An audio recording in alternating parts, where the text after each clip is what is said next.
Dr. Homebrew is brought to you by 5 Star Chemicals, providing safety and cleaning supplies for brewing, distilling, and winemaking at 5starchemicals.com. Doctor, look. Stand aside, nurse. I'm Dr. Homebrew. Stand clear.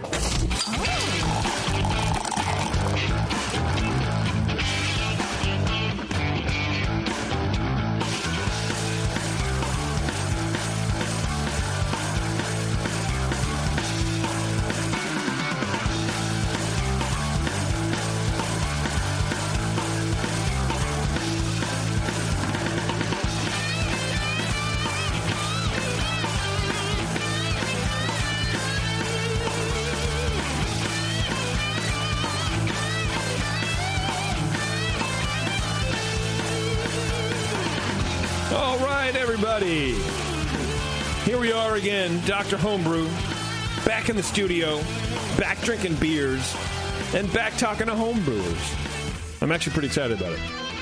It's what we do best. It's what we do best. We do something best? Well, relatively. I assume you're a good, your day job. That's not even best. That's just great. It's so good. You can't even rate it. It's not a scale. No. It's like on a scale from 1 to 10, it's blue. Yes. Yeah. Exactly. You just plural exactlys? Hey, who sponsors this show? Like for reals? Is it still 5 Star? 5 Star Chem. How did you know that? Those guys are awesome. Those guys are the best. 5starchemicals.com, everybody. Go there. Learn all about the different ways that 5 Star helps you make good beer. And really, that's what they do. They allow you to make good beer. You can have your fermentation on point. You can have exactly amount of the right amount of yeast in there. You can have all that kind of shit. But if your fermenter isn't clean, and if your fermenter isn't sanitary, and all the little bits and bobs aren't clean and sanitary, guys, it's not gonna come out. And you guys know that. And so we're just telling you that of all the cleaners and chemicals out there, 5 Star is the best. And actually, if you're going to go to NHC, a Homebrew Con, go hang out with the ladies at 5 Star and talk to them about it. I've gone up and talked to them a few times. Yeah, they're nice good people. Yeah, that's a lot of. I haven't really met anybody. That's not true. I haven't met many people who are jerks in the homebrew community. You know what I mean? And definitely 5 Star are awesome people. They're really cool. So go ahead, talk to them, email them, do whatever you want. 5starchemicals.com. Just use the products. Star Sand, PW. Just do it. And considering that what they make doesn't even end up in your beer, it's, they do a great job with it. They do a great job. You need it to make the good beer. That's true. Oh, it just makes it easier. Yeah. Totally easier, better. Better, faster, stronger. Exactly. All the way around. Yeah. They're good folks. All right, we got a good show for you today. Speaking of good folks, I should probably get John on the line already because I kind of emailed everyone just going, let's do this time. But, what am I trying to say? We ran late. What do you want from me? Hey, you promised me other things. So I promised you other things? Like earlier than this. Yeah, I know. All but your fault. What are you going to do, man, right? I'm trying. Yeah. I'm trying over here. Let's just have fun and roll with it. We're going to have fun and roll with it. I got John on the line. John, are you here, buddy? Yeah, hey, guys. Can you hear me? Yeah, you're a little overdriven, what we call in the radio business. Yeah. But turn down the distortion pedal. You there? You're brewing? Are you brewing? Are you the brewing guy? I'm one of the brewing guys on the show today. Hello? I need a hamburger. Hello? No, but I thought you were are you actively making beer, or is that the next guy we're talking to? Well, I transferred a keg today. I transferred a beer, but that's about it. I'm not actively brewing right now. No, sir. He might be actively fermenting. I'm actively drinking. There you go. That's good enough, man. That's good enough. I looked at my fermenter today. So, John, how long have you been homebrewing, man? I know we talked to you a couple of months back, I think. Yeah, I think it was back in late March, I believe. But so I've been brewing for about 4 years. Okay. Started on a 5-gallon system, more beer system, actually. And extract kit, and then jumped over to extract or all grain, and then made the big jump up into a 10-gallon all grain electric system. So that's what I've been brewing on for about the past year. I'm a little jealous there, yeah. That's right. And you made that double IPA that Doc loved. Yes. Well, yeah, both of you guys liked, and John's surprisingly, John's a repeat offender. He listened to our bullshit and he came back for more. I'm just a sucker for punishment, I guess. Yeah, that's true. Okay, so this today we're drinking a Kolsch made by not a double IPA at all. No, I'm a little worried about this one because I know Doc likes his Kolsch's. Yes. You know, I knew with the double IPA, I was like, well, you know, if they don't like it, you know, they don't really like IPAs. So, you know, that's a really good way to like deflect negative commentary. It's like, well, I'll give them something I know they're not going to like, and then there you go. Yeah, you know, well, I mean, these two beers only came to you guys by chance. I had originally planned to send you a Belgian Dubel and a Piloncillo Pale Ale, but you know, the shipping company managed to break them right as they were heading to your door. That's right, yeah. I think they dropped them off when like the package was half soaked through the bottom with beer, and I'm like, who even thinks this is okay to leave? Yeah, that was nice of them. Soaky. Yeah. Soaky. Thanks. Soaky, Well, just to let you know, Duvel is my favorite commercial beer. Oh, God, here we go again. Well, my porch So really I'm never, absorbed it. ever going to send you any Dubels ever now. You know, thanks. give it a go. Well, he's saying Dubel, and you're saying Duvel. Oh, Doc. Duvel. Yeah. Duvel or Duvel? Yeah. You Duvel. say Duvel, I say Double. Let's Spell cut the whole it. thing off. Spell it. Dubbel. Okay, that's where we got the difference. But, you know, Yeah. But still, I love a Duvel. A Duvel and a Duvel. Duvel is Doc's favorite style of beer. Everything apparently is Doc's favorite style of beer. So, I mean, shit, man, I don't know what I Well, want to say. actually, you brought me over to the IPA section with yours. So. Well, I mean, I appreciate that, man. I brought that up. I brought that keg up to Tasty's tasting room tent, and it was a hell of a lot of fun, man. Oh, I'm yeah, definitely at looking forward Spring to Brews next year. Fest or whatever. Yeah. Yes, Spring Brews So why Fest aren't was you in a the blast. studio with us here? Yeah. I'm sorry? Why aren't you here in the studio with us? It's a great question. Man, you know what? I guess I'm just going to have to send you guys some more beer and actually make it up. You Well, should do that, man. Do that. Instead of It keep won't, talking it about won't get crushed that way. It'd be the three-peat. Any excuse to get out of Bakersfield, especially during the summer. Hell yeah, dude. Do you need an excuse? Not really. So, yeah, we have extra seats here right now. So. Yeah, we're all over it. All right, Brian, you're conducting an experiment over here. Why don't you just start with John's Kolsch? Are you replacing glasses? I was tasting a little bit of glass flavor. The glasses have been sitting upside down in a cardboard box. Yeah, you know, for a little while. one thing I hate is the way. First of all, I hate these glasses, but second of all, I hate the way the glasses are stored. They're stored back in the cardboard box while the glasses are still wet and hot, and so every glass smells like shit. I was getting a weird, like vanilla-like aroma. Oh, in it. exactly. I love vanilla, but Yeah, I like it's vanilla. still weird and it shouldn't be in there, but I kind of like So it. smell the other glass. I don't smell a difference. Really? Smell this one. Smell that one, you get total vanilla.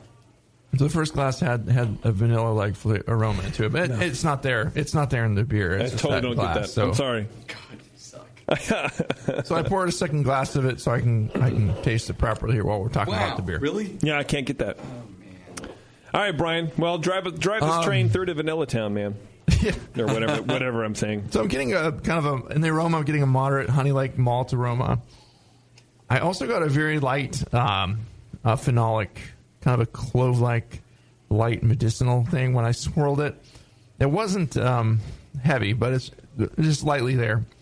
I think no obvious hops here. Just mostly malt, which is fine. You know, Kolsch has a wide range of what's acceptable. You can go low hop to a little bit in there. It has some low apple pear esters in there. I found didn't get any DMS or diacetyl or other bad fermentation, like early fermentation byproducts that stuck around. So that's good. Just seemed a little, maybe lightly stale, a little bit of faint oxidation creeping in. When the malt kind of presents itself in kind of a honey-like manner, to me that's one of the first clues of it's getting a little bit of oxidation character coming in. So, not not horrible, but just starting to slide a little bit. So I'd be curious how old the beer is or what the history is. But well, it says here, bottled 3/10/16. Okay, maybe not that old. But so appearance-wise, it's light gold and it's very clear. Nice, pretty beer. Had a low white head. It faded soon after pouring. But mostly finer bubbles. Pretty good appearance. Kind of a rich golden color. In the flavor, I got a little bit of that low kind of clove-like medicinal flavor. Just a little bit of a phenolic presentation in there. Actually, this second sample doesn't seem to have as much of that. Yeah. So I'm wondering if maybe it was a bottle issue with the first one we tasted. So the malt was pleasant and a little honey-like. The bitterness is kind of low and out of the way, which is good. A low herbal hop note. The malt, it's basically a malty beer. A little bit of honey-like sweetness that lingers into the aftertaste. No DMS, diacetyl, etc. So, yeah, kind of finishes medium dry. A little bit towards the sweet side. Not super crisp or anything like that, but not cloyingly sweet or anything either. It's kind of middle of the road there. Mouthfeel-wise, it was medium body. It seems maybe I kind of expect it to be a little bit lighter. Seems a bit heavy for the style. Not heavy, but just getting towards fuller-bodied for a Kolsch. I was getting a little hint of what I was sensing as warmth in the mouthfeel.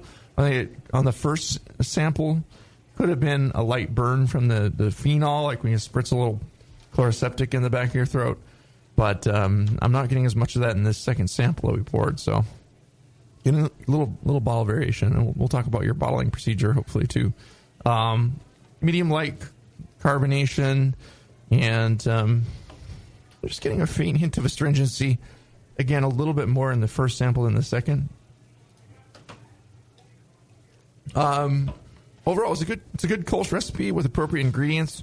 Just that in the first one I judged, it had a little more of the distracting phenolic. The second one, it's not as much, but it's kind of a little underwhelming and kind of lacking some of that crispness that I want in a nicely brewed Kolsch. The fruitiness isn't too heavy, so it seems like it was fermented pretty well. But whatever was there was getting a little chlorine or something somehow got into that first bottle there. And so at first I was going to tell you to adjust your water, but now it's like, well, the second sample, I don't know, Doc, do you agree with me? Yes, definitely. Yeah, definitely. Bottle variation. So we'll talk about your bottling procedure instead. So when you're bottling beers for a competition, don't put a drop of chlorine in one bottle and omit it from the second bottle. Why not? Put it in all three. Or same with oxygen. Put a little in this one, a lot in that one. Yeah. Don't shake one up like hell. Yeah, no. God, I'd like to taste this out of the keg. I think it's a pretty good beer. The second sample. Wow, they really do taste a lot different. Yes. Yeah. Well, the first one we poured, or not even the first one we poured, it's the same bottle. No, yeah, I'm talking about the first bottle the we one poured I had yesterday versus the second bottle now. Okay. So you have two samples in front of you. Where I also I got rid of the glass contamination by rinsing out the glass with some beer, and the second glass tastes better. I think I was also the glassware on the. That's probably bringing my score down a little bit on the first one too. So, this is a pretty good beer. This is a pretty good Kolsch. I scored it at 27 based on the first example with the glassware that was stored upside down in the cardboard box, and the second sample I would score in the 30s for sure. And it doesn't have that the phenolic, the medicinal and clove in there. So yeah, something happened in the bottling of this. So yeah, I give the beer a 34. Let's say on the second sample in the good class. What was your first? 27. Okay.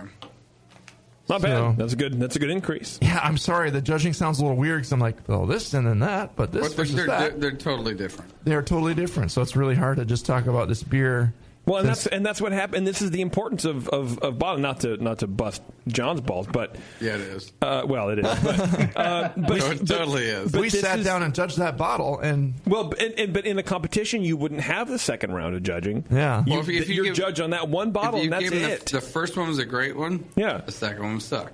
Right. The first one was shit.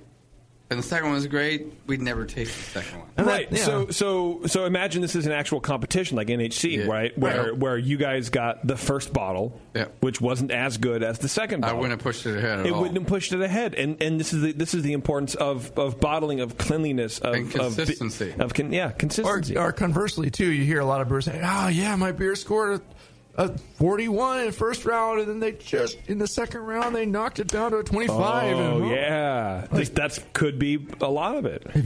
Especially if you bottled them at the same time. There's a lot of factors to that, but the way you if stored you're it, not bottling consistently, it's your fault. All right, Doc. I'm going to shut up and let Doc talk about this beer for a while. All right, go for it. Well, John, as you know, I love my Kolsch. And I get really pissed when somebody calls it a Kolsch, and it's especially the commercial guys. Oh, no. No. This is not a Kolsch when it should be. So I'm going off of most of my stuff here is from when I judged yesterday with the bottle that JP gave me. Okay. Unless I blame him, too. I know. So how am I going to get blamed for this now? You're going to get blamed every time. Yesterday I got a little bit of stringency, some oxidation, a little bit of cardboard, and I didn't really get any fruit, any floral. It was just nothing there. It was a good looking beer, but we should get a little bit of fruit, and just did that. It's just almost imperceptible. Yeah, and it's just be a light beer with just this kind of really cool flavor to it that you don't get in any other beer.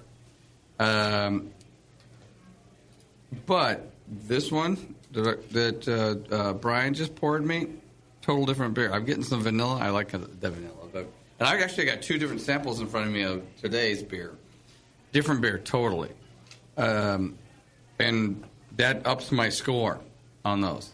So I basically got the bad bottle. Okay. It wasn't bad either. It just wasn't a Kolsch. So I wasn't getting a lot of off flavors. I wasn't getting a lot of bad brewing, any of that stuff. Yeah. It just wasn't in line with being a Kolsch. The fruit dropped out. No hop perception, nothing. I got nothing out of that one. Okay. It wasn't so much that it was so dry that I thought it was infected, anything like that. Sure. But now these have a lot more flavor to them, both of these. Okay. They've got just more fruitiness to them, maybe a little too much, but different beers. So something happened in the bottling thing. Color's awesome. Yes, it's a great color. Clarity's awesome. The head sticks around, you swirl it, comes right back. Awesome. So all that appearance stuff is right on.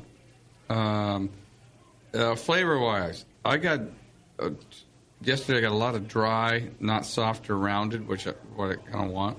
Okay. It wasn't bready or sweet enough. It didn't have that malty kind of bready sweetness that we should get. No hop character, or very low hop character whatsoever. I got a little acetaldehyde right near the end. And that was after it warmed up, though. So it just kind of like near the end. I kind of added that one back in. I could see a little bit, yeah. I didn't get it anywhere through this until I had that little bit left. And I was kind of at the end, and I wanted to kind of retaste it for the overall impression, and I tasted it again. That's when I got it. So it's not like a heavy green apple; it's just a little sharpness in the nose. Right, and so when I was drinking it at normal temperature, like a little colder, wasn't even there. But just wanted to point it out that it kind of came up when it was just a little bit warmer. Mouthfeel, great carbonation. I thought it was a little too dry, not enough sweetness. The body, I'm going with Brian on it's just a medium body. It should be a lot lighter. That's what I got out of that one. And even with these samples, I'm going with just a little too much mouthfeel, a little too much body on. Yeah, it's got to remain refreshing. You got to sip it. You just Right. want to take another drink. It just goes down like. Yeah, and so overall impression, I just didn't get the subtle flavors in that example. I thought it might have been a little older, oxidized, the clarity, carbonation thing. Appearance was really good, but I just thought it was too dry for that one, and that was my yesterday example. I got a little more flavor in this one, which actually brings it up. It just lacked the subtle sweetness. Almost like, well, you can't describe why it tastes like that. It just does. It's got that Kolsch taste to it. Yeah. But you should accent a little bit more bitterness in it. But this beer is definitely the newer one's definitely better. So I'm going with how did you bottle it? So I used actually I bottled all these, the IPA and the Kolsch at the same time with the Blickman beer gun. Okay. And oxygen absorbing cap. So the only thing I can think of is that, the bottles were clean, PBW, Star Sand. I really don't know what. Did you have different?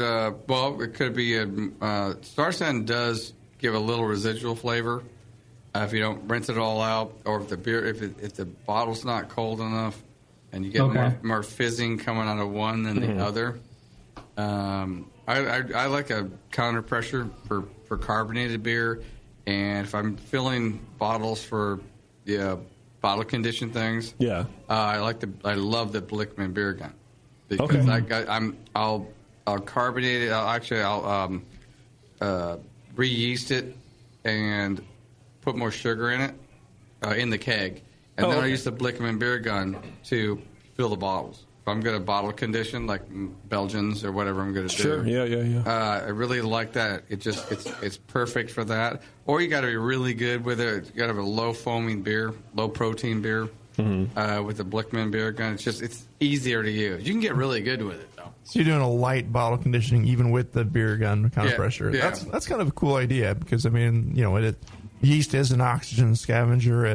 It gets happy in the bottle, and you could get by with that one. So, but just getting, I think tonight's shows are all going to be about bottle consistency, and that always was my biggest fear ever. Am I sending in a good bottle or not? Did I mess up on one? And it gets really consistent. I've had beers knocked down. I was like, the carbonation was too low, and it's like, yeah, I know, I screwed up when I bottled it. Didn't have time to do it right. And it's like the biggest derp moment. You're like, of course. Or if I'm adding something to the bottles, I got a little more on that one, a little less on this one. Kind of hoping you'd look past that, judges. But, So I try to just fill 3 beers. Yeah, I'll fill 10 or 12, and then pull off of this. I'm going to be a little more consistent when I'm doing 10 or 12. So that's another. Just pull out of the middle. You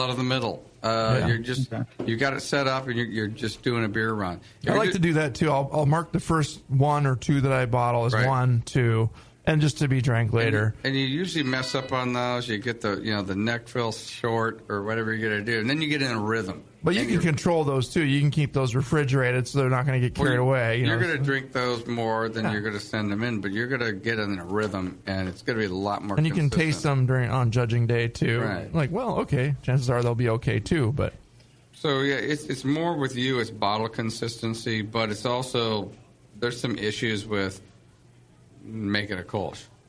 Yeah, get the balance right. Yeah, to get the balance right, and like recipe issues. Well, there's a little bit of that. I bet it's a water thing. It'll be water, yeah. That's what I was going to say. And it's also going to be you really need to lager this thing for 6 to 8 weeks, and that means 6 to 8 weeks, 6 Doc. to 8 That's weeks. you're Please, a little. So, but you really need to basically lager it like a lager, and it's got to be cold. It's got to be 34, not 38 or 40. It just takes a lot longer at 38 or 40. Closer you can get it to freezing, and it won't freeze at 32 because of beer. Right. So 33, 34, it lagers a lot faster at that point.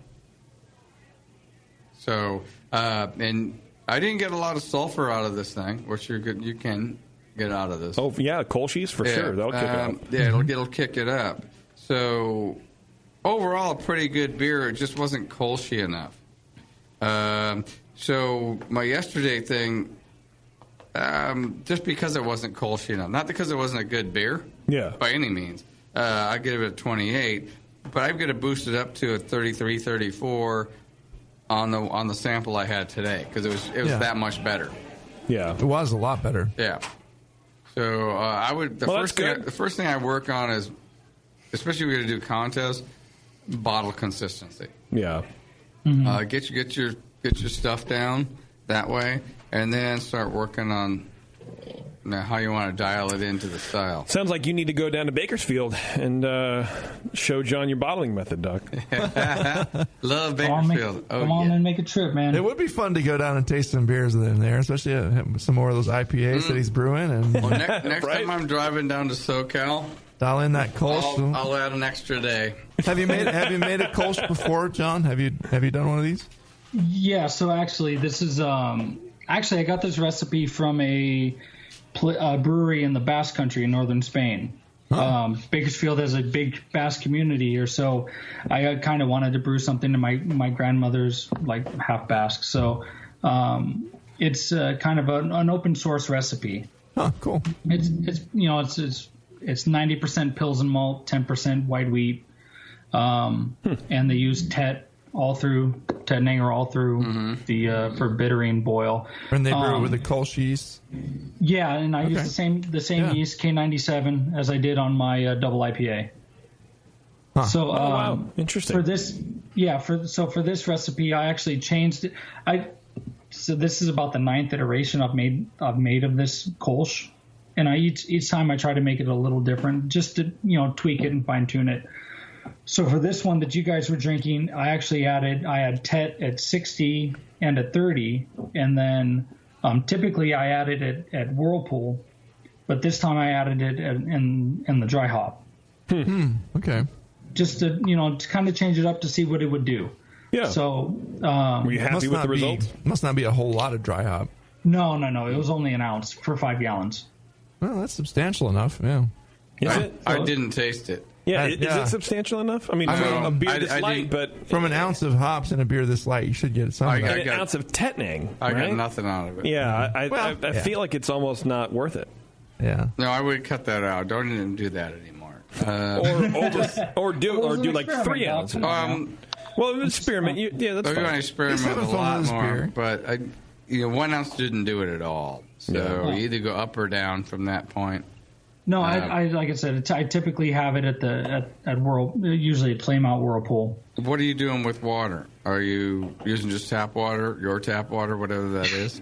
I use good old Bakersfield high pH water. Okay, so I was going to ask if you're emulating the Basque water or the Cologne water. Have you had it tested?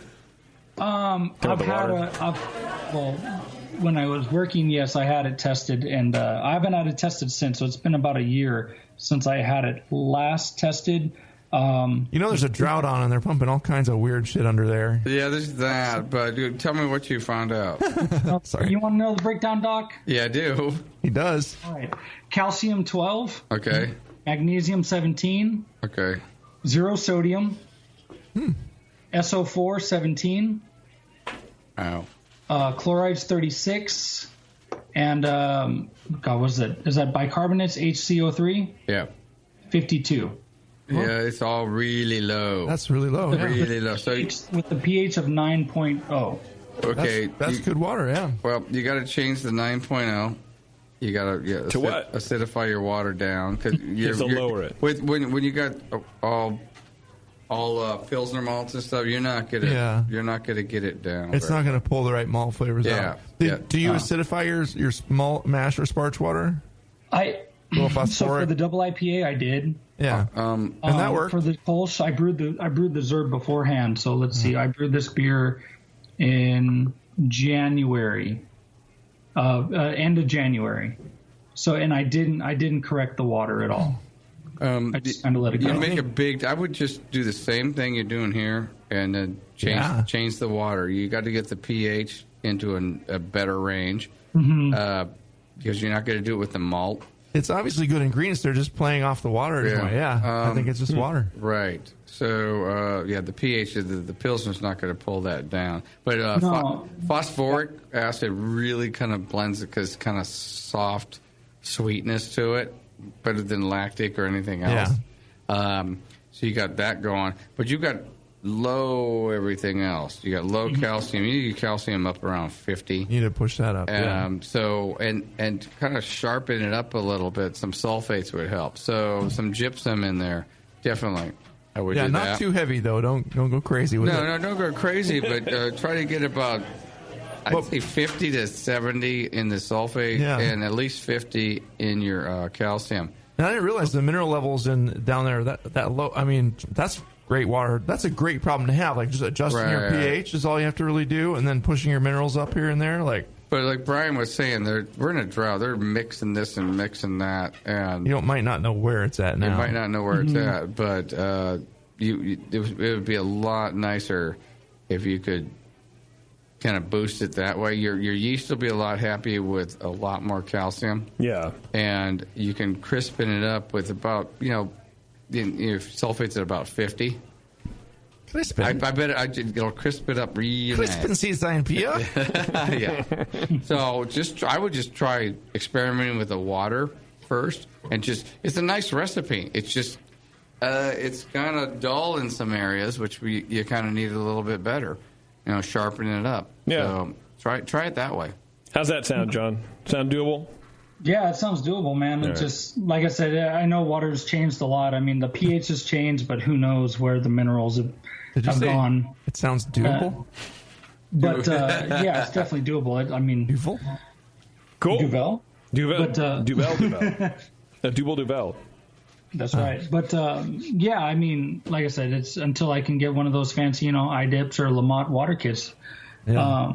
I'm just kind of going off what I had from a year ago. Yeah, Ward Labs is like, what, $15-20? Yeah, but by the time you get your results back in, so honestly, I would do the iDip. Yeah, I mean, you can test it right there. I'd spring for the iDip. And know where you're at. And you guys are going for the Cadillac. Well, I mean, hey, oddly enough, here's a segue. I'm going to do it while you're on the phone here. The iDip, the Smart Brew Water Testing Kit, John, it incorporates a revolutionary photometer system, which is the first and only. The multilingual app is the brain. The Smart Brew allows you to focus on the taste of your beer, which is just what Doc was saying. You can use it for home or commercial use. So, when you open your brewery, man, you can use it there. It's totally fine. The only meter on the market that runs water tests with no math needed on your part, which I like that. For me is awesome. The iDip pairs via Bluetooth and updates your water results instantly to your own personal water profile. The first handheld water tester that has a smartphone app, which we all like innovation in the home brewing world and the commercial brewing world. So the Smart Brew iDip definitely nails that thing. The app is the brain of the system and allows limitless possibilities, including lab accuracy, free upgrades, test customization, which is cool. That's what we need, right? We all want to customize our test, man. You can email the results of your water testing to your brewers or post on your Facebook page and let your homebrew club get the lowdown on your base water profile. You can test over 40 different water quality tests. 4 come preloaded and more are available. You can test for things like total alkalinity, chloride, calcium hardness, pH, sulfate, etc., etc., etc. Only 4 mils of water needed for each test. It uses a patented, safe, and simple reagent testing method that anyone can use. Perform each test with the pre-treated reagent strips specific for each test. No more counting drops or doing complex equations with the titration kits and all that nonsense. Did we mention no math is needed? Again, my favorite part. The Brewing Network special. If you want to save some cash, John, you pay attention here, buddy. Podcast listeners, and you too, John, enter code TBN10 at checkout at smartbrewkit.com and save $10 on either the standard or advanced Smart Brew testing kit.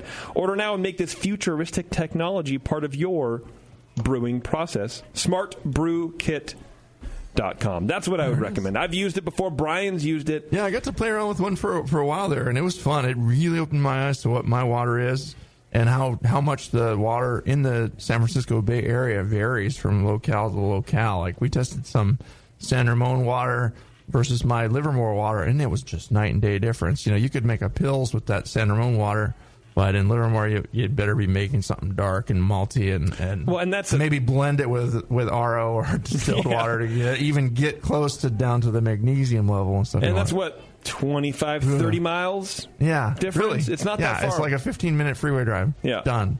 It's like, what? That's insane. All right, John, we're going to let you split, man, unless you have a dire burning question you need to ask anybody. No, man, I'm good.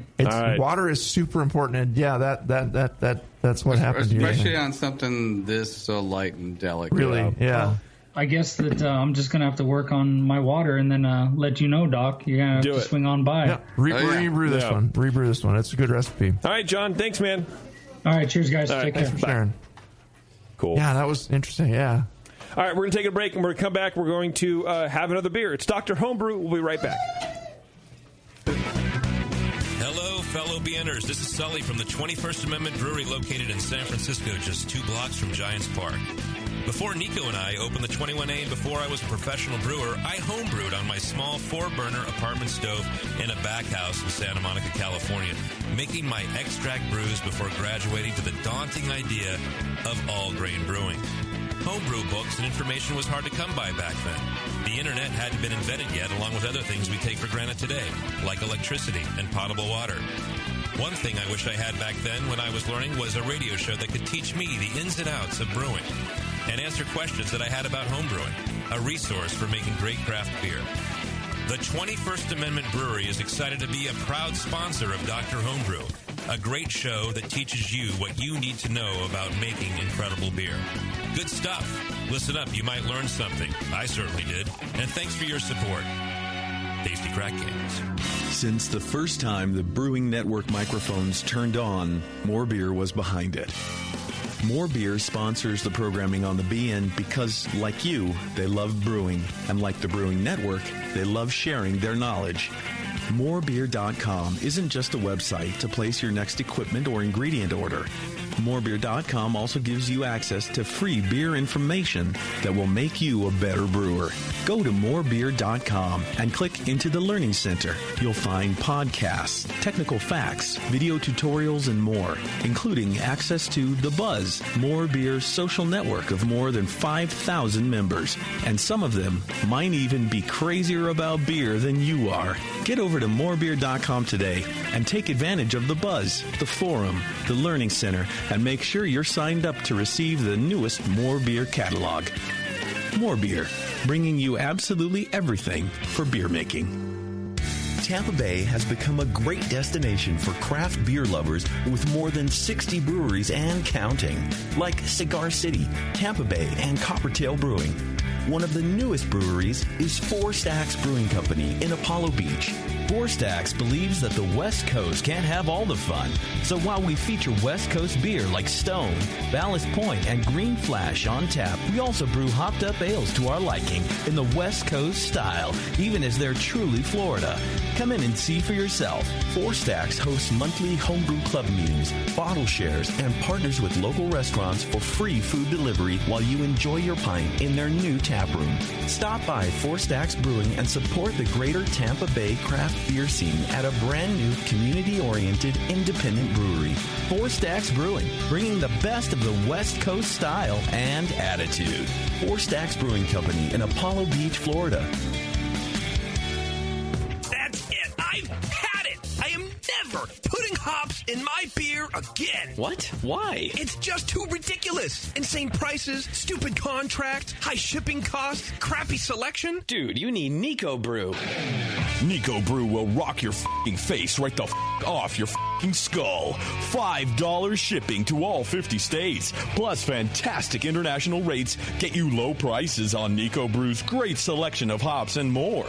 Whether you're a home brewer, a pro brewer, or a homebrew shop owner, Nico Brew can get you the hops you need in increments big and small, single orders, spot buys, or full contracts. And there's only one place to join the uber special secret elite bare bones club where you'll get the best deals anywhere. Holy f***ing shit. NicoBrew.com. NIKOBREW. Nico Brew, your bare bones buddy in the brewing business.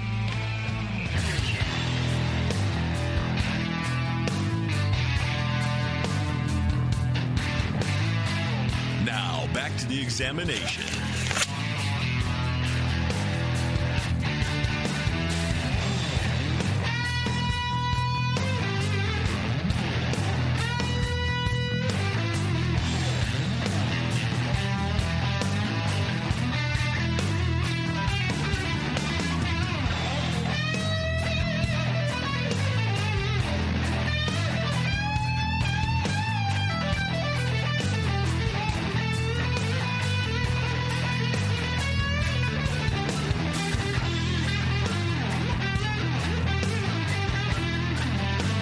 All right, thanks for hanging out, everybody.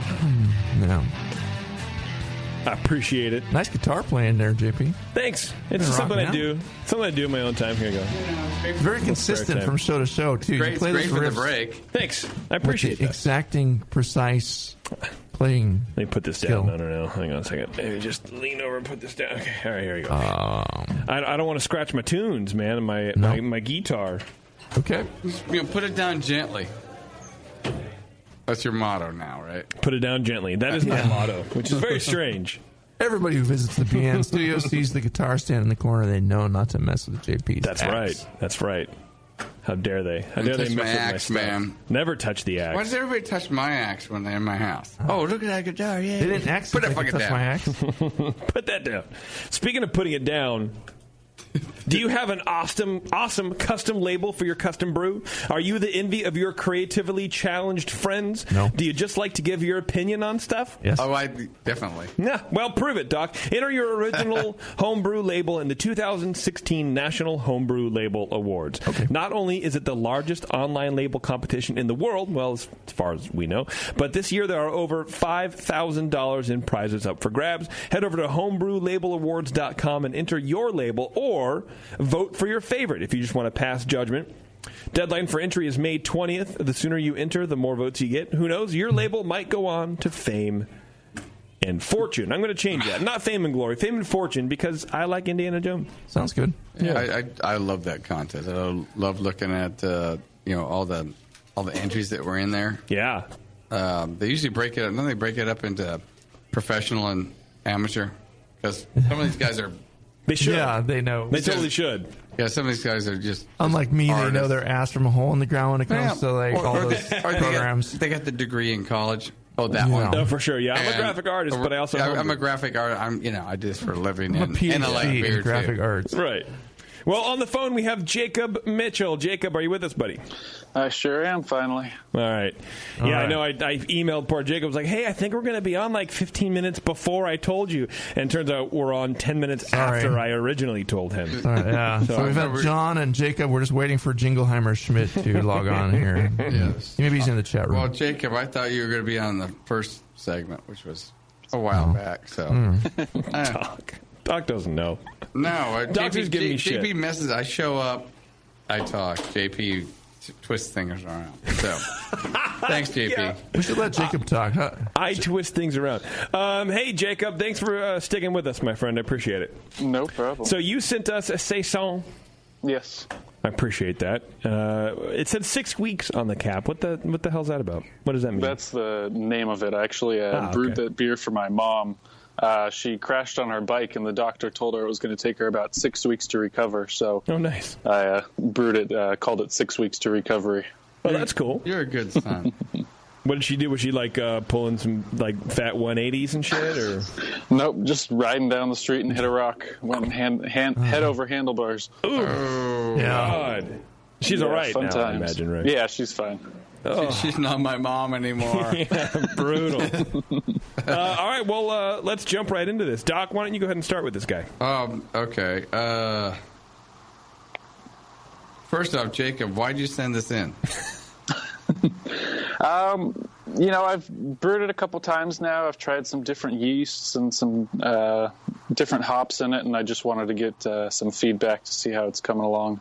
So what do you like or don't like about it?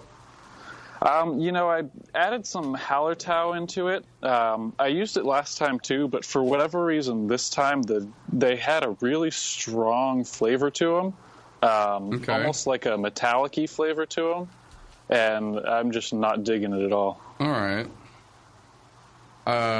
Okay, so you brewed it with Brett. Yes. Okay. Yeah. It's the Yeast Bay Locristi yeast. Did you? What was your fermentation technique? Did you use Saccharomyces first and then Brett, or just all Brett?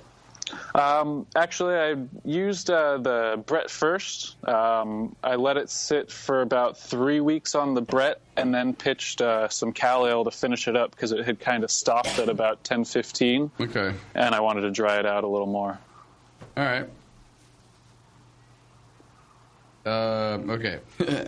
Let's start out with first. It was just the aroma was definitely Brett aroma. Got a lot of that. I also got a lot of cardboard. So there must have been some kind of oxygen in there somewhere. This is like the first Brett that I've smelled that smells like fresh leather, like a leather jacket, or like freshly tanned hide. Yeah. You know what I mean? In a good way. I got a lot of phenolic, a lot of medicinal off of it. It was just. Yeah, you're right. It's like leather. Yeah. And it's just which is cool. It doesn't smell like beer. It doesn't. It smells like I want to wear. It smells like a leather jacket, or like I want to make a couch out of it. Might make your couch smell better because it just definitely has it. Yeah, that's true. That. The clarity just brilliant. It's just really nice. Medium head didn't last very long. Probably because it's just milked all the proteins out of it. It's very dry, very bitter. A lot, and for the flavor, a lot of phenolics. I didn't get any wood perception in it. So how long was it on the wood? And what was it, chunks or was it chip? It was oak chips. They had already been soaked in red wine for about 6 months, so that would have taken out some already. Okay. But it was only like 3 or 4 days that they were in there. Okay, so I got no wood, no perception, none of that. The fact that it was soaked in wine, you pretty much soaked it all out. When I'm adding wood to something, like a bourbon beer or something like that, I soak the bourbon in it, and then I put the bourbon back in it. I don't use the chips anymore. Oh, so okay. I've already I'm trying to leach all the wood out with the alcohol, and then put it back in with the alcohol. Yeah. Or if you want to put the wood in, you just do a very brief soak. Or if you got new wood, days, well, 4 days with new wood, would have been perfect. It would have been not too much, not too little. But you soaked all the woodiness out of the wood, so you're going to get nothing out of that. Well, yeah, and especially with chips, they're so thin that the flavor kind of goes away in about 7 days or so. Right. And that's it, and then it's just kind of neutral. Yeah, so I like the blocks a lot better because they can toast them and make them, like a barrel. Right. And so that's a lot different. Cubes. The blocks are the chunks. Or if you wanted the I think it was Chardonnay, right? Cab Sav. So you could have soaked it in there and put the cab back in. So you would have got a lot more of the wood and a lot more of the cab character. But you got to be careful about how much you put in. Might have changed the color too. Yeah, a little bit. It wouldn't have been this color. It wouldn't have been this brilliant, nice beer color. Yeah. Very thin mouthfeel. Carbonation is okay. Super astringent and puckering. Overall, it was just way too dry for what it was. I'm going with maybe infected because there's a lot of phenolics and way too dry. Those are the two things that tip me off to being maybe it was infected. Yeah. There was not enough sweetness to balance anything in there. There's almost no sweetness. So I would more go on sanitation techniques. Yeah, how low did it go? You said you got to 10-15 with just the bread. Yeah, after that. It was bottled at 10:07. 07, yeah. It's drier than that. It's dry. It's way dry. And I could just, it's all about balance here and where you're going with it. And there's just no malt sweetness in here at all. And I would check your equipment too, because if you give the Brett enough time, it will chew way down farther than a Saccharomyces is ever going to do. What do you mean? Right. Well, if it's stalled at 10-15, a Brett shouldn't do that. A Brett can eat a lot of different things that the Saccharomyces can't. Like wood sugar from the chips. Right, and it just chews it right down. So why a lot of people do the Saccharomyces first. Yeah. They get it down to a 10-12 or whatever they do, and then do the Brett. And the Brett could just chew down. That's why Brett can chew down to it, 10-02 kind of stuff, and still have some nice flavors and sweetness into it. But this one's just basically way too dry. It's really and too phenolic. So in his defense too, Saisons can be pretty dry. The base style is a Saison, so. Well, that's true. They can finish down that low. You want you want your Saison to not be sweet. This was a hard beer to drink. Yeah. It didn't have balance. It just didn't have enough berryness to it at all. Okay. Looking at it looks really nice. It's very approachable. It's very approachable, but even the smell isn't that bad, but it's still phenolic, and it doesn't taste. You don't get any sweetness out of it. I just think it finished way down too far. I bet it finished a lot farther down than you think. So I would check your equipment. I've had a couple of bad hydrometers that are just way off. Yeah, and they're just way too low on that thing. Especially if you have any kind of infection in there, it's going to dip it way, way lower. So it makes it really dry, and it makes it just thin, which I got a lot of the mouthfeel off of that one. Yeah. I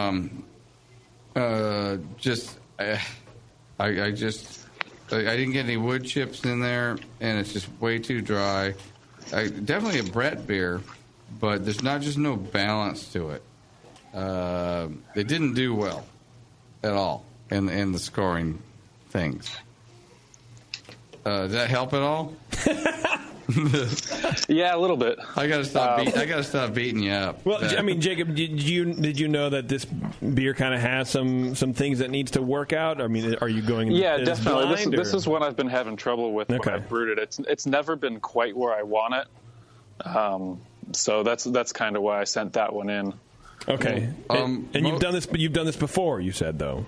Yeah, I've done this one before. Not with that yeast though. I used just a standard Saison yeast last time. Okay, that's trouble. That's trouble right there. Well, right. What's the dominant flavor? Are there any dominant flavors that carry over from beer to beer, from Saison to Saison, that you're picking up in this? Not so much in this one. Okay. This is a whole new bag of fare. Yeah. Okay. I would say you've got an infection in there. I don't think it's the hop thing. I don't think anything is. Yes. I've heard nobody doing pretty much Brett first and then Saccharomyces next. Well, you can do an all Brett fermentation as an experimental. It sounds like he was trying to, but it just do it. You can do an all Brett, just give it some time. Brett takes a while. So, yeah. Okay, so that was my thing, is I was trying to rush it. So maybe something happened. Do you think? But it kind of maybe the Brett stalled out, and he could have roused the carboy or added some. I mean, what do you do when your Brett just farts out? You leave it and start again. Okay. It's worth leaving. I probably, if I only had 6 weeks, I wouldn't have done a Brett beer. Just wouldn't have. You would have. Okay. You can't have a drinkable. It's hard to get a drinkable beer in 6 weeks. Okay. Yeah. Okay. Unless you're doing a special beer like wheat beers, things like that. Yeah. Or even pale ales, you can rack them out pretty fast. But you need some of these complex flavors to meld together, and you're not getting it. So you probably kind of jumped the gun with, I can't get it done in time. Throw some other things on it, because yeast will compete and they kill each other. I'm sure there's autolysis in there from one yeast killing the other one. That's probably what we're getting with that dead leather kind of flavor to it. So I wouldn't do this again. just saying. Don't do it this way. Approach it a different way. I think your yeast is your problem. You probably have an infection problem. Those two things. Clean those two up, and you'll probably have a little bit better result on it. All right, Brian. All right. It's your turn, buddy. Okay. My turn to beat Jacob up. Okay, here we go. So declared to us as a Brett fermented Saison with the Cabernet Sav soaked oak chips for 4 days. What was that? Maybe it was, JP texted me something that said TYB Low Christie. Well, I don't know what that meant. That's the yeast bay Low Christie. Oh, okay. Yeah. All right, got it. I think this is what you get for not using White Labs, but I'm just going to say that now. I'm going with that. Yeah. So I judged this at 28, category 28A from the 2015 guidelines, a Brett beer, just for a place to put it, with the Saison as the base style and considering the oak chip edition. The bottle I had a low fill, but had a pretty nice hiss. It was down like inch and a half down or so, maybe almost 2 inches. So the fill was a little low. That's you just want to get it up there towards the top of the neck there. Anyway, judges look at that, and that you don't want it to, but can color your impression a little bit. In the aroma, I thought it had a fairly kind of fruity presentation to it. It had some aromas of some lighter, like stone fruits, apricot, peach, a little bit of orange, maybe. Yeah, like a white peach kind of thing too. I get it. Yeah, for sure. The malt was low and bready and unassuming. It had some kind of low lemony notes in there too.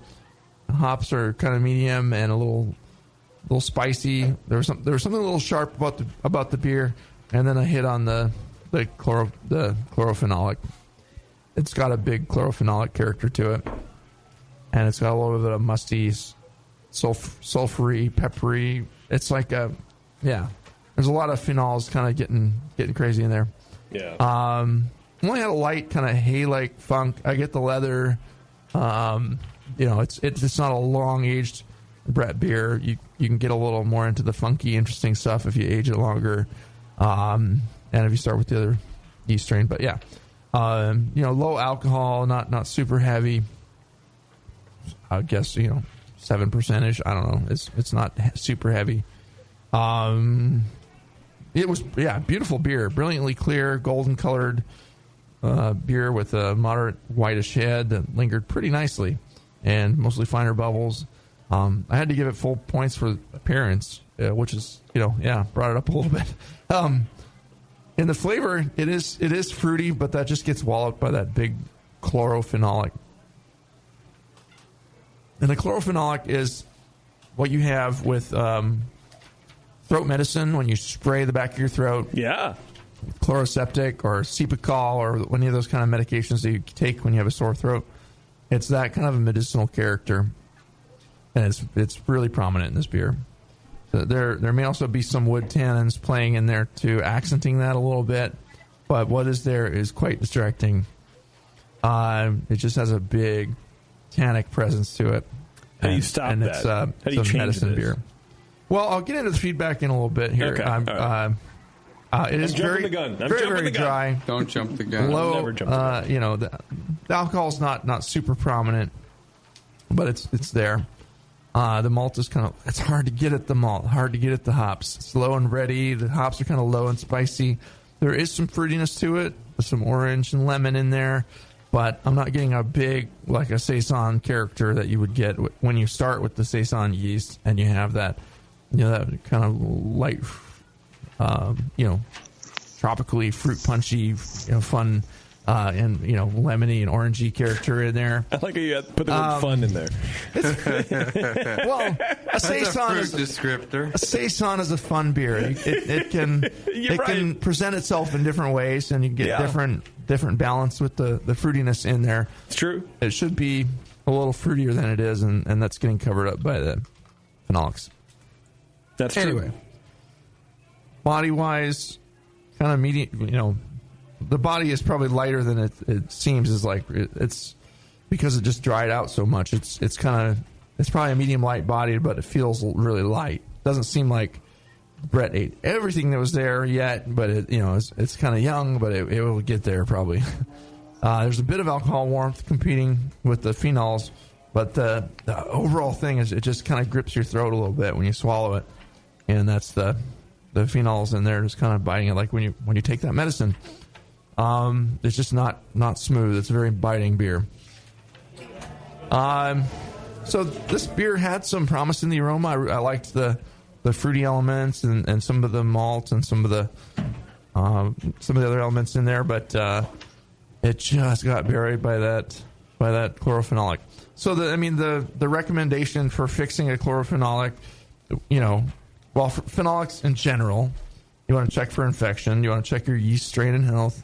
You want to you can lower your fermentation temperature if it's some yeast will kick off more phenolics at a higher temperature, but yeah, I don't know. So you want to check your water with a chlorophenolic. You want to check your water for any chlorine, and if your water is treated with chloramines and you're not filtering it very, very slowly and you're leaving a little bit behind there, it can react and create those chlorophenolics in there. So. I was going to ask that because the last beer I had sent in, the Imperial Saison, had also had some like Band-Aidy chlorophenolic type flavors to it. Okay. So I was wondering if maybe because I don't filter the water, if that was... Well, yeah, you could have that. Could be coming just from in your water. Okay. And if back in the old days when we used to sanitize things with chlorine bleach. Yeah. And then have to find a way to wash it off with something. Right. Yeah, rinse it with water. And we got a lot of these, like, pool filter kind of beers. Yeah, it was pretty much like the predominant flavor of the day. If you're using your tap water and they're using something in the city water that you just can't get out of there, this is what you're going to get. Especially with a Brett Saison like this. Right. Don't brew with your pool water. Yeah. What you want to do, if you don't want to buy a filter, get a 5-gallon jug. Go down to the grocery, get 2 5-gallon jugs. Go down to the grocery store and fill it at one of those big filling stations, 39 cents a gallon or whatever. Right. And you're going to get some good RO water, basically RO, that you can build up. And it's going to be low in everything. You can just start, assume it's a little above zero. It's filtered, but it's not it's going to be clean. Or distilled. Yeah, it's close to... Or go across the county line where your friend has a different kind of water. Yes. He's got a different water district, and he's brewing like a great one of these or something. Just tap off of his. He has a filter and doesn't mind filling a couple of carboys for you. It's probably something, if it's chloramines, you can't get out. You have to use, is it bentonite tablets? Yeah, I mean, this is definitely, to me, it's a chloramine. Camden tablets, and that'll take it out, too. Yeah. It's the stuff that if you fill your fish tank with your tap water and it kills all your fish, that's it. It's those chloramines. Because you can't filter that out. There's definitely a chlorine source here that's bringing about these compounds. You can't make chlorophenolics without having some chlorine there. So if you remove that chlorine, it's, your beer may still have some, you might have something getting away in there, and you might need to look at, sanitation stuff. But to me, it's just a straight chlorophenolic. I'm not getting a lot of that's the overwhelming and wild yeast character. So you pull that out. That's the known. Pull out the chlorine, and then you can focus on can make the minor tweaks and see where it goes from there. So you might have several things going on here, but this is the main thing: is those phenolics, and it can be heavier one day to the next in your water supply, where you're just pouring water out of the tap, and it's like, oh man, they just dosed it with the chloramines, and it's or you could have. Maybe they didn't, and you're going to get some, basic bacteria in there or something else that'll get wild in there. It's going to get wild in there because they didn't dose it as much. Yeah. Well, it gets boiled. So, but yeah. Who knows? I don't know what your brewing techniques are. You could. There's definitely. I'm hoping he boils. I hope he boils. Yeah, that's good. But do you let your grain sit too long? Things like that. There's a lot of things. A lot of things, Jake. Lots of things. I think we did good by you, Jacob. Right? I mean, pull the chlorine out. And then figure some other shit He wanted some feedback. That's my feedback. I scored it a 19 as it is. I think if you pulled the chlorine out of the water, And then it would still be like, oh, this is a weird beer with the Brett first, and but it smells like with the stone fruit and the kind of white peach stuff going in the background and a little bit of wine character. It's interesting. There's some good stuff. I can see where he's going for it, but you're right. The chloramines just kind of crush everything. That's why he's got a 19. It's not a courtesy 13-point beer. It's like buying it's like making an IPA, but putting a bunch of haze and making it look like orange juice. It doesn't make sense. Yeah. So he wanted some feedback, and I hope you get something out of the. Yeah, Jacob. Do you have any questions? Is that cool? Did we hit what you were trying to do? Or hit it below the belt? Or what do you want to say? The floor is yours. Yeah, no, I think that was, for that beer, that's pretty good. That's what I needed here for that. Okay. Yeah, I used to, when I first started brewing, I would buy jugs of, because I didn't trust my water, I would buy jugs of the spring water, and that got expensive after a while. Yeah. So after a while, I just bought myself one of those filter housings that's, with a water, like a garden hose attachment that screws onto your thing. You fill, and you run it as slowly as you can to filter out. But that's going to get a lot of those chloramines out, almost all, hopefully, if you filter it really slowly. Don't use the garden hose. They're not that expensive, so you can use a RV hose if you're going to use the hose, the white ones. Yeah, it doesn't taste like garden hose. Right. Don't use the garden hose. Don't use the garden hose. The easiest thing is what Brian was talking about: get 2 5-gallon jugs and go to your friend's house. And he's in a different water district. This is strong, and you might not be able to filter it out. So the next experiment might be to use, buy the spring water, find a friend that doesn't have the same kind of water source that you do. I think it's your biggest thing, and see if it makes a difference. Okay, Jacob, sound good? Sounds good. All right, I appreciate it, man. Yeah. Thanks for joining us. Seems like some of the other things you're doing, you know what you're doing, and so have some fun with it and keep working with the water. All right, buddy. Sure. We'll talk to you later. Peace. Hey. All right, we're going to take a break, and we'll come back, and we're going to give some grog tags away, and then we're going home. It's Dr. Homebrew, everyone. Hang on. We'll be right back. Do you know the 3 most important rules in brewing? Sanitation, sanitation, and sanitation. And no one does it better than 5-Star Chemicals. 5-Star knows sanitation. You can only sanitize clean equipment. And 5-Star knows how to clean, too. For craft brewers and home brewers, 5-Star has what you need to keep your fermenters, serving tanks, kegs, and draft lines sparkling and free of any beer-spoiling bacteria. PBW, caustic, acid cleaners, Star San, SaniClean, lubricants and defoamers, pH stabilizers, and more. 5-Star Chemicals has cleaning supplies, safety supplies, heat exchangers, pumps, hoses, and valves. And 5-Star is proud to offer eco-friendly products that exceed customer expectations. If you have a cleaning problem, you need the 5-Star solution. Visit 5starchemicals.com or call 800-782-7019. 800-782-7019 and get the 5-Star treatment today. Admit it. Homebrewing is not always free of frustrations. Years ago, brothers Bill and Jim Mitchell decided to minimize those frustrations and create an entirely new brewing process and a brand new kitchen appliance, the Pico Brew Zymatic. The Zymatic sits on your kitchen counter and connects to the internet via Wi-Fi. It comes with access to a huge recipe library full of award-winning beers and can brew your next batch at the push of a button. Improve repeatability and refine your recipes with the Pico Brew Zymatic. With minimal cleaning and hassle, the Zymatic enables anyone to brew craft beer in the comfort of their own kitchen. Just add your ingredients and the process of homebrewing becomes simplified and automatic, allowing you to focus on what really matters while you brew. At Pico Brew, they believe everyone should be able to enjoy the art of homebrewing and make their own damn good craft beer. See the Zymatic in action today at picobrew.com. Grog tags aren't just for labeling your home brews to hand out to your friends. They're the perfect way to round out your personal brewing marketing. Bringing your latest beer to a funeral? Craft a metal sign to go with it. Heading out to little Liam's bar mitzvah? Grog Tag custom bottle caps are awesome. Couldn't get out of jury duty this year? Grog Tag the hell out of the deliberation room with reusable labels. Grog Tag has an awesome array of products just waiting to be customized by you. Metal signs, coasters, tasting mats, bottle caps, tap handles. It's all there waiting for your designs at Grog Tag. Liven up your next party with the widest selection of custom products ever offered by a sponsor of the Brewing Network. Grog Tag. At least your beer will look good. I'm sorry to tell you this, but we're going to have to pour you out. Back to Dr. Homebrew.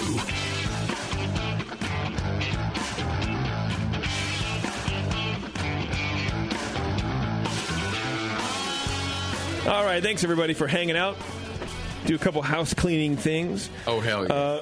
Excuse me. We have a $40 gift certificate to Grog Tag to give away tonight. 40. Which is pretty awesome. grogtag.com. Customizable, reusable labels for your beer, your cider, your wine, your bottled water, whatever you want to do. Sake, whatever you want to do, man. You can also do, you can also make tap handles. You can also make tasting mats for your homebrew club. You can also make signs. You can make metal signs. You can make coasters. You can do all sorts of shit like that at bottle caps. At bottle caps, thank you very much, at grogtag.com. So the winner of the $40 gift certificate is Jacob. Apparently, Jacob and I have been emailing back and forth, and he had resent me another beer to do, and I guess I didn't read that email very well. Oops. He's like, I was totally ready for the mild, bro. I'm like, fuck, I'm sorry. But what? It won him $40. Wow, yeah. What are you gonna do, man? Search for his mild. Search for his wild mild. Yeah. Wild mild. So anyway, Jacob, there you go, man. You got $40 for having fun over at grogtag.com. And then, hey, enter into the Homebrew Label Awards. Do that. Do it. And you locals who want to come to the Livermore Craft Brew Festival on May 14th, Saturday, May 14th, look it up and come join the Madzheimer's. We're going to pour some good beers out there, and there's a lot of good local breweries. Livermore is kind of coming up in the beer world, so come on, have some fun with us. Yeah, I was just out there hanging out with some friends and hit the Livermore Honey and Wine Festival, which is more about knickknacks than either. They pour beer, too. They do pour beer. Mead? I didn't see any mead. What's the honey thing? Actual honey. But I didn't see any of that either, so what are you going to do? I think it's just the wine festival now. It's not so much is it? honey. Livermore used to be a big honey. You can still get local honey, good local honey there. Yeah. They do have some good honey producers. If you're in the mood for other beer radio shows like this, hey, man, we got a bunch of shit over here on the Brewing Network. Brewing with Style. Yours truly is now on that show because I'm amazing. The Session, I'm on that show too. JP is the shiznit. Any non-JP shows probably Brew Are Strong. There any? Brew Strong, I think. So anyway, check all that stuff out. I have a More Beer boner tonight. I keep wanting to say morebeer.com. So go to morebeer.com, but also go to thebrewingnetwork.com and, start learning some shit. Anyways, thanks a lot for joining us, everybody. We'll see you later. This has been Peace out. Dr. Homebrew.